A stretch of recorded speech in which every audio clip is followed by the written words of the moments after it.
గోమాతకి రక్షణ, గోమాతకి రక్షణ, గోమాతకి రక్షణ, జై గోమాత.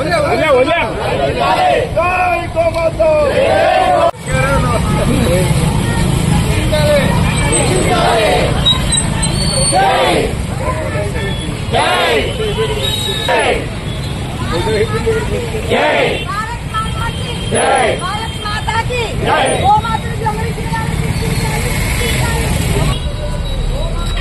जय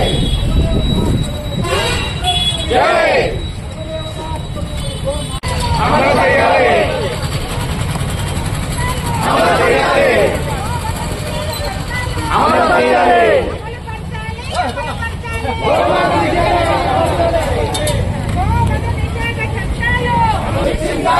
గోమాతను దొంగిలించిన వాళ్ళు వెంటనే గోవధను వెంటనే. జై గోమాత.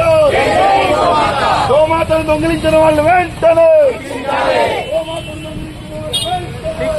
కోసేటోళ్ళు, గోమాతను కోసేటోళ్ళు. జై శ్రీరామ్, జై శ్రీరామ్, భారత్ మాతా కీ జై.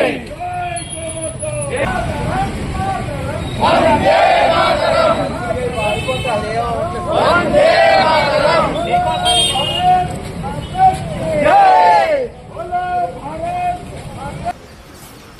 సైడ్ ఉన్న వాళ్ళందరూ అలాగే వెనకొచ్చారు.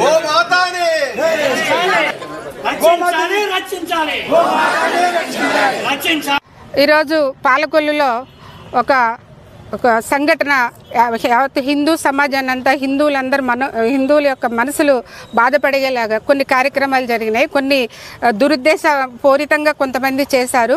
27వ తారీఖున దేశాలమ్మ గుడి సెంటర్లో సీసీ ఫుటేజ్లో ఒక 4 వ్యక్తులు హిందువుల ఆరాధ్య దేవత అయిన గోమాతని, అంటే ఎవరో పండగ ఏదో పండగ వస్తే సరిగ్గా అదే పండగ ముందు మా గోమాతలు మాయమైపోతున్నాయి.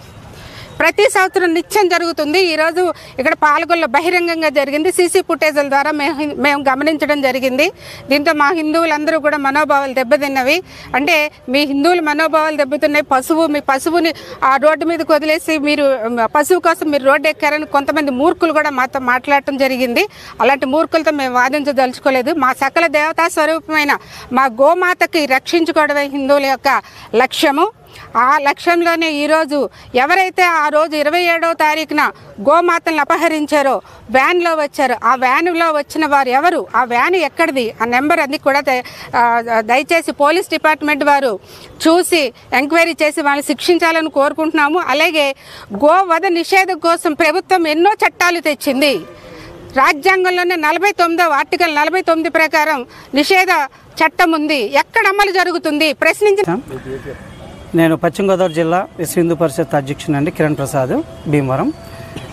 ఇక్కడ మనకి హిందువులకి ఏంటంటే ఆరాధ్య దైవం గోమాత. ఆ గోమాత లేనిది ఏ కార్యక్రమాలు జరగవు. అలాంటి గోవుని ఈరోజు మనం రక్షించుకోలేని దుస్థితిలో ఉన్నాం వాస్తవంగా. ఎందుకంటే ప్రభుత్వాలు కూడా ఏంటంటే ఆ గోవుల్ని రక్షించాలని చట్టాలు ఉన్నా సరే కూడా వాటిని అమలు చేయకుండా బహిరంగంగా, అంటే వాళ్ళు తీసుకుని వెళ్ళిపోతుంటే కూడా మనం సీసీటీవీ ఫుటేజ్లో కూడా దొరికినా కూడా వాళ్ళని శిక్షించలేని దుస్థితిలో మనకి ఉంది. కాబట్టి ఇంకా హిందువులను కూడా మనం ఇంకా మేలుకొని మనం ప్రశ్నించే తత్వం ఇంకా రావాలి. ఈరోజు మనం గోవుని కాపాడుకోలేకపోతే మన హిందుత్వంలో ఇంకా మనము హిందువులని గొప్పతనం ఏముంది ఇంకా. అందుకని ఎక్కడ ప్రతి చోటన జరుగుతున్నా సరే అందరికీ తెలిసే జరుగుతున్నాయి, కానీ ఏవి కూడా అలాగే ఉన్నాయి. మనం కూడా ప్రశ్నించడం కూడా కొద్దిగా ఎక్కువగా మనం చేయాలి కార్యక్రమాలు కూడా. తర్వాత కొన్ని గోవులు కూడా ఉన్నాయి, అవి కూడా ధర్మాదాయ శాఖ ఉంది. పాలకొల్లో కూడా మన గోశాలు ఉన్నాయి. ఆ గోశాలలో కూడా మనం తరించలేని పరిస్థితి రోడ్ల మీద కూడా. కాబట్టి ఇక్కడ ఏంటంటే ఇప్పటి నుంచి అయినా సరే హిందువుల యొక్క మనోభావం